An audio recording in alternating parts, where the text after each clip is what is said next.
नमस्कार दोस्तों, मैं जीतू जी सर राजस्थान की ज्योग्राफी के बारे में जो विश्लेषण करेंगे तथा इसके बारे में जो पढ़ेंगे और जो भी टॉपिक है के एक टॉपिक के बारे में मैं जितनी कोशिश हो सकेगी वो समझाने की कोशिश करूंगा तथा हर एक टॉपिक का आपको धीरे धीरे जो वीडियो अपलोड होते रहेंगे समय के साथ साथ। आज हम बात करेंगे कि राजस्थान के जो टॉपिक की बात करेंगे, राजस्थान की ज्योग्राफी की जब बात करेंगे तो राजस्थान के भूगोल में सर्वप्रथम हमारा ये जो टॉपिक है राजस्थान के नामकरण की बात करेंगे। देखो दोस्तों, आज का हमारा टॉपिक है राजस्थान का नामकरण।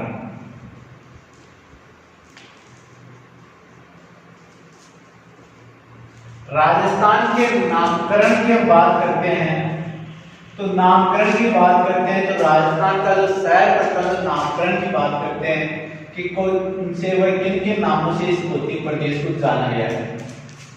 इसी के दौरान हमें बात करेंगे इसको मुख्यतः क्या नामों से जाना गया है। उसमें सर्वप्रथम बात करेंगे वैदिक काल की बात करते हैं। वैदिक काल के अंदर इस भौतिक प्रदेश को ब्रह्मरथ के नाम से जाना गया है।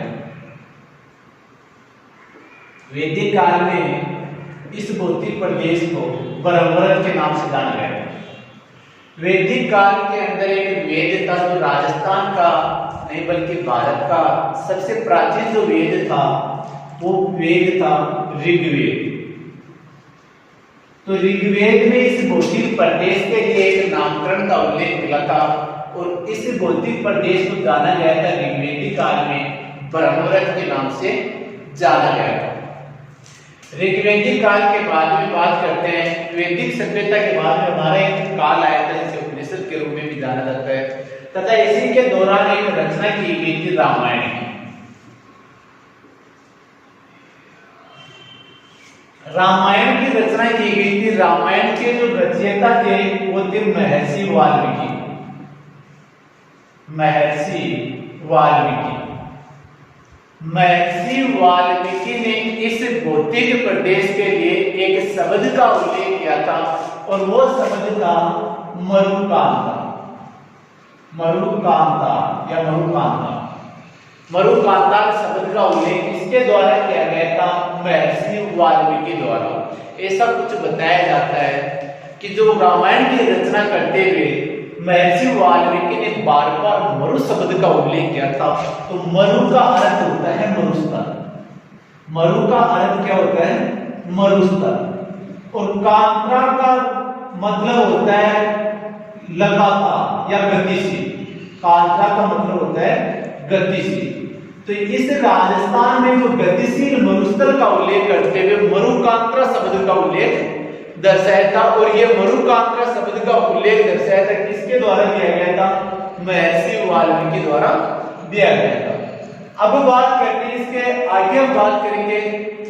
आगे बात करते हैं हिंदी साहित्य की बात करते हैं।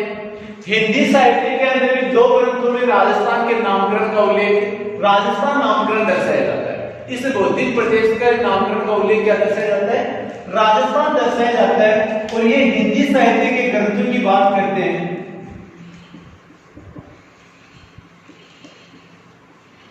दो ग्रंथ थे हिंदी साहित्य के।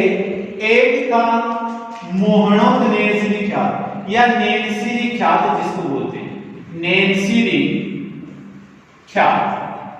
देखो नैनसीरी ख्यात की रचना जो की गई थी वो रचयिता कौन थे? नैनसीरी ख्यात किसके द्वारा लिखी गई थी? वो लिखी गई थी मोहनोत नैनसी द्वारा। एक हिंदी साहित्य का जो ग्रंथ था वो ग्रंथ था वीरवान। वीरवान वीरवान की जो रचना की गई थी वो रचयिता थे। वीरवान की रचना की गई थी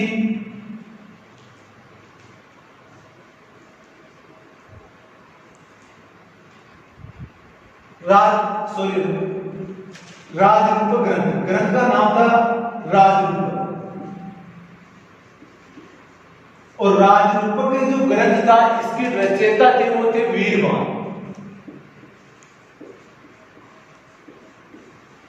तो इन दो ग्रंथों के अंदर सर्वप्रथम बताया जाता है कि राजस्थान शब्द का उल्लेख मिला था। किस शब्द का उल्लेख मिला था? राजस्थान शब्द का उल्लेख मिला था। नैनसी ख्यात में वह ग्रंथ में। सर्वप्रथम जो राजस्थान शब्द का उल्लेख मिला था हिंदी साहित्य के इन दोनों ग्रंथों में। इसी के साथ बात करते हैं इसके तीसरे जो नामकरण की बात करते हैं वो नामकरण था राजपूताना। राजपूताना देखो दोस्तों, ये राजपूताना नामकरण दिया था, वो नामकरण दिया था सर्वप्रथम जॉर्ज थॉमस, एक अंग्रेज सैन्य अधिकारी था जॉर्ज थॉमस। जॉर्ज थॉमस ने ये राजपूताना जो नामकरण दिया था, ये नामकरण देने के पीछे एक रीजन बताया जाता है कि ये संपूर्ण राजस्थान राजपूतों द्वारा शासित होने के कारण जॉर्ज थॉमस ने इस भौतिक प्रदेश का नामकरण राजपूताना रखा था। जॉर्ज थॉमस के एक साहित्यकार दोस्त थे, इसके साहित्यकार दोस्त थे, नाम था जेम्स फ्रैंकलिन। देखो जेम्स फ्रैंकलिन नाम था, दोस्त किसका था? जॉर्ज थॉमस का। साहित्यकार दोस्त था जेम्स फ्रैंकलिन, और इसी जेम्स फ्रैंकलिन ने एक पुस्तक की रचना की थी, और वो पुस्तक थी the military memorials of mister George Thomas. The military memorials of mister George Thomas नामक पुस्तक की रचना की थी, वो किसके द्वारा की गई थी? जेम्स फ्रैंकलिन द्वारा की गई थी। यही पुस्तक जॉर्ज थॉमस की कहलाई थी जीवनी। इस पुस्तक का की रचना 1805 ईस्वी में की गई थी। लगभग बताया जाता है कि इस पुस्तक की जो रचना की गई थी वो कब की गई थी? 1805 ईस्वी में की गई थी, और यही पुस्तक जॉर्ज थॉमस की कहलाई थी जीवनी कहलाई थी। कौन सी पुस्तक? The military memorials of mister George Thomas. अब देखो इसका एक जो लास्ट या वर्तमान जो नामकरण है उस नामकरण की बात करते हैं, वो है राजस्थान। राजस्थान नामकरण दिया गया था इस भौतिक प्रदेश का, यह नामकरण दिया गया था कर्नल जेम्स टोड द्वारा। कर्नल जेम्स टोड, देखो इस कर्नल जेम्स टोड द्वारा इस भौतिक प्रदेश का नामकरण राजस्थान रखा था। इसके पीछे भी कई इतिहासकारों के अपने अपने मत हैं, कई भूगोलविदों ने अपने अपने जो रिसर्च के माध्यम से जो अपने मत प्रदान किए गए, इतिहासकार भी इसके बारे में कई मत देते हैं कि इन कारणों के माध्यम से इस भौतिक प्रदेश का नामकरण राजस्थान में रखा गया था। तो इसमें हम एक एक का उल्लेख करेंगे। इससे पहले हम एक बार इसको देख लेते हैं कि इसके सर्वप्रथम तो नामकरण की बात करते हैं। सबसे जो वैदिक अगर क्वेश्चन पूछा है कि वैदिक नामकरण कौन सा था, तो कौन सा था? ब्रह्मरथ था। ब्रह्मरथ जो नामकरण मिला था वैदिक सभ्यता के अंदर, जो सबसे प्राचीन जो वेद था कौन सा था? ऋग्वेद। ऋग्वेद में उल्लेख आता है किसका? ब्रह्मरथ का आता है। फिर बात करते हैं हम रामायण की। रामायण में जो महर्षि वाल्मीकि द्वारा लिखी गई थी, और इसके अंदर इस भौतिक प्रदेश को रामायण में किस नाम से जाना गया था? वो था मरुकांता। और मरुकांता, मरु का अर्थ होता है मरुस्थल, कांता का अर्थ होता है गतिशील। हिंदी साहित्य की हमने बात की। हिंदी साहित्य के जो दो ग्रंथ हैं, और दोनों ग्रंथों में मोणोदेंशी ख्याल की रचना की थी मोणोदेंशी ने, तथा एक ग्रंथ था राजरूपक ग्रंथ, और राजरूपक ग्रंथ की रचना किसके द्वारा की गई थी? वीरवाद के द्वारा की गई थी। इन दोनों ग्रंथों में जो उल्लेख मिलता है वो राजस्थान शब्द का सर्वप्रथम उल्लेख दर्शाया जाता है हिंदी साहित्य के दोनों ग्रंथों में। फिर हमने बात की राजस्थान राजपूताना की। राजपूताना जो नामकरण का जो उल्लेख किया था वो जॉर्ज थॉमस द्वारा किया गया था। ये ब्रिटिश अंग्रेज अधिकारी था। इसका एक साहित्यकार दोस्त था जेम्स फ्रैंकलिन, और जेम्स फ्रैंकलिन के द्वारा the military memorials of mister George Thomas नामक पुस्तक की रचना की गई थी। अब हम बात करेंगे राजस्थान शब्द कि राजस्थान नामकरण किसके द्वारा दिया गया। देखो राजस्थान राजस्थान नामकरण दिया गया है कर्नल जेम्स टोड द्वारा। कर्नल जेम्स टोड को भेजा गया था एक पॉलिटिकल एजेंट के रूप में अपने सबसे प्राचीन, जो राजस्थान की सबसे प्राचीन जो रियासत थी, मेवाड़ रियासत में। और मेवाड़ रियासत में इसको एक पॉलिटिकल एजेंट के रूप में भेजा गया था ब्रिटिश सरकार के द्वारा। ये यहाँ पर आकर देखता है कि संपूर्ण राज जो बौद्धिक प्रदेश है, इस बौद्धिक प्रदेश का नामकरण राजपूताना क्यों रखा गया। जॉर्ज थॉमसन ने ऐसा क्या पाया जिसके कारण इसका नामकरण राजपूताना रखा। और इसी के मद्देनजर रखते हुए कर्नल जेम्स टोड ने संपूर्ण राजस्थान का भ्रमण करने की इच्छा जाहिर की और इसने एक ही लक्ष्य बनाया कि मैं गांव-गांव ढाणी जाकर इसके तथ्य जुटाऊंगा और तथ्य जुटाकर ये सिद्ध कर दूंगा कि वाकई में इसका नामकरण राजपूताना सही है या नहीं है। और यही करता हुआ कर्नल जेम्स टोड ने अपने गुरु से एक घोड़ा लेकर, घोड़े के ऊपर सवार होकर ये संपूर्ण राजस्थान का भ्रमण किया था। और भ्रमण करते हुए ऐसा बताया जाता है कि जो राजस्थान का गांव-गांव में जो भ्रमण करते हुए एक कटी हुई दाढ़ी इसकी लंबी हो जाती है और इससे एक उपनाम और मिलता है कर्नल जेम्स टोड को, और वो उपनाम मिलता है घोड़े वाला बाबा। क्वेश्चन बार बार पूछा जाता है कि घोड़े वाले बाबा के नाम से कौन प्रसिद्ध थे, तो वो कौन थे? Colonel James Tod. कौन थे? Colonel James Tod. फिर बात करते हैं जब कर्नल जेम्स टोड ने सर्वप्रथम एक पुस्तक की रचना की थी। पुस्तक की रचना की थी कर्नल जेम्स टोड ने, और जो कुछ लिखा गया था उस पुस्तक में ये रियल लिखा गया था कि ये अपने गांव-गांव और ढांढ जाकर जो तथ्य जुटाए थे वो अपनी पुस्तक में लिखे गए थे। और ये पुस्तक थी the annals antiquities of Rajasthan.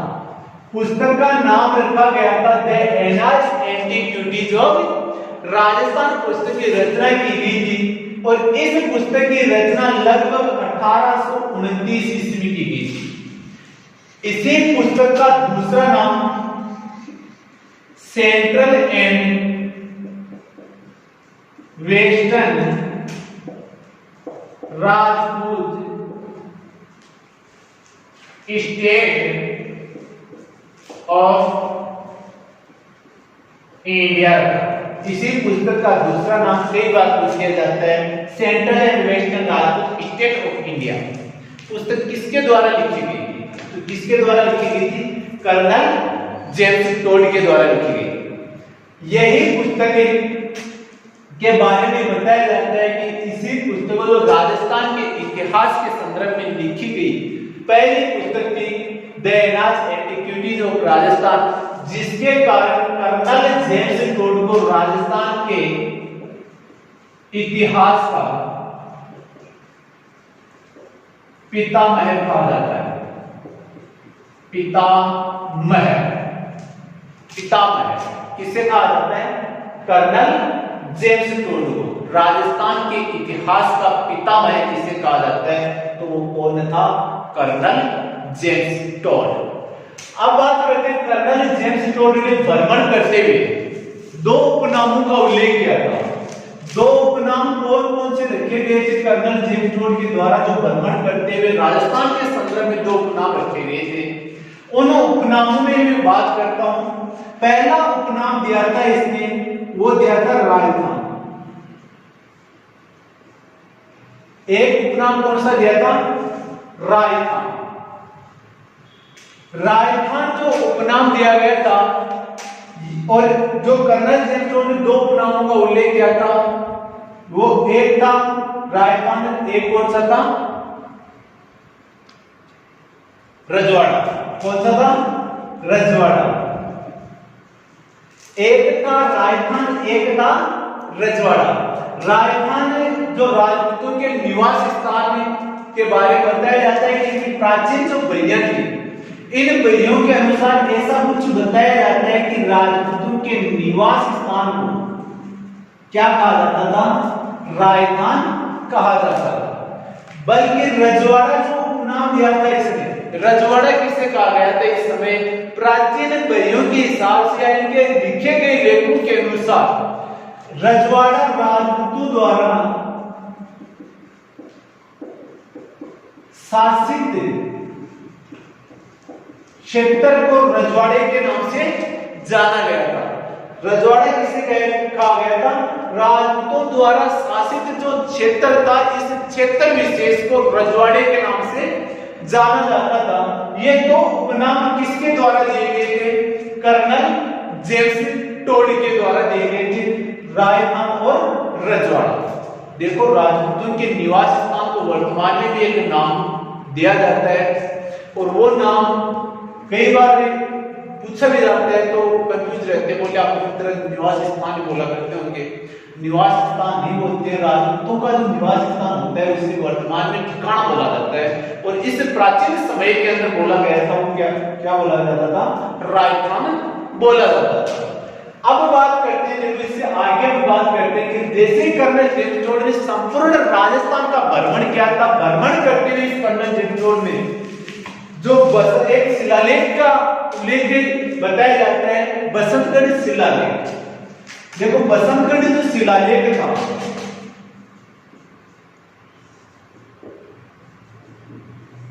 शिलालेख कहां स्थित है? बसंतगढ़ शिलालेख। देखो, बसंतगढ़ शिलालेख स्थित है सिरोही में। कहां स्थित है? सिरोही में। और इसी बसंतगढ़ जो शिलालेख है ये सिरोही में स्थित है। सिरोही जिले में स्थित बसंतगढ़ शिलालेख के ऊपर एक इस राजस्थान के संदर्भ में या इसके नामकरण, इस क्षेत्र विशेष के संदर्भ के अंदर एक नामकरण का उल्लेख मिला था और वो नामकरण था राजस्थान नियादितु। एक शब्द लिखा हुआ मिला था इस बसंतगढ़ शिलालेख के ऊपर। जो बसंतगढ़ शिलालेख की जो रचना की गई थी वो की गई थी लगभग 682 विक्रम संवत। किसमें थी? विक्रम संवत 682 ईस्वी पूर्व लिखा गया शिलालेख का जो सबसे प्राचीन शिलालेख था बसंतगढ़ शिलालेख, जो सिरोही जिले में स्थित था। और इसी शिलालेख के ऊपर एक शब्द का उल्लेख मिलता है और वो शब्द था राजस्थान या दितु शब्द का उल्लेख मिलता है। और इसी के संदर्भ में बताया जाता है कि जो सबसे ये जो राजस्थान है दितु के नाम से इस सिरोही जिले या इस बसंतगढ़ क्षेत्र के आसपास के क्षेत्र को जाना जाता था, नहीं कि कंप्लीट राजस्थान या संपूर्ण भौतिक प्रदेश को राजस्थान या दितु के नाम से जाना जाता था। फिर हम बात करते हैं, जो आगे बात करते हैं, ये एक शिलालेख की हमने बात की है, नामकरण की जो बात की है, इसी के अनुसार ये थी इसके 4 नामकरण जो कंप्लीट होते हैं। इसी के साथ में राजस्थान के जो नामकरण की बात करते हैं ये कंप्लीट होती है। राजस्थान शब्द को सर्वप्रथम बात करके राजस्थान शब्द का सर्वप्रथम उल्लेख कब हुआ था? राजस्थान शब्द का सर्वप्रथम उल्लेख कब हुआ था? देखो, राजस्थान शब्द का सर्वप्रथम जो उल्लेख किया गया था वो उल्लेख हुआ था 25 मार्च। कब हुआ था? 25 मार्च 1948 को एकीकरण के दूसरे चरण में, एकीकरण के दूसरे चरण में, जो एकीकरण का दूसरा चरण हुआ था अपना 25 मार्च 1948 को एकीकरण के इस सेकंड चरण में सर्वप्रथम राजस्थान शब्द का क्या हुआ था? उल्लेख हुआ था, जिससे एकीकरण के दूसरे चरण को पूरी राजस्थान संघ के नाम से जाना गया था। एकीकरण का फर्स्ट चरण हुआ था इसके 7 दिन पहले 18 मार्च। कब हुआ था? 18 मार्च को, जिससे मत्स्य संघ के नाम से जाना गया था। तो देखो, राजस्थान के संदर्भ में कई बार क्वेश्चन पूछ लिया जाता है कि इसका सर्वप्रथम उल्लेख कब हुआ था, तो इस शब्द का सर्वप्रथम उल्लेख हुआ था 25 मार्च 1948 को। इसी के साथ में दोस्तों अपने राजस्थान के नामकरण कंप्लीट होता है। तो ज्यादा से ज्यादा इसे जो लाइक और शेयर करें तथा जो भी अपने टॉपिक हो गए वो नेक्स्ट टॉपिक इसके बाद में जो नेक्स्ट टॉपिक होगा राजस्थान की स्थिति और विस्तार की बात करेंगे।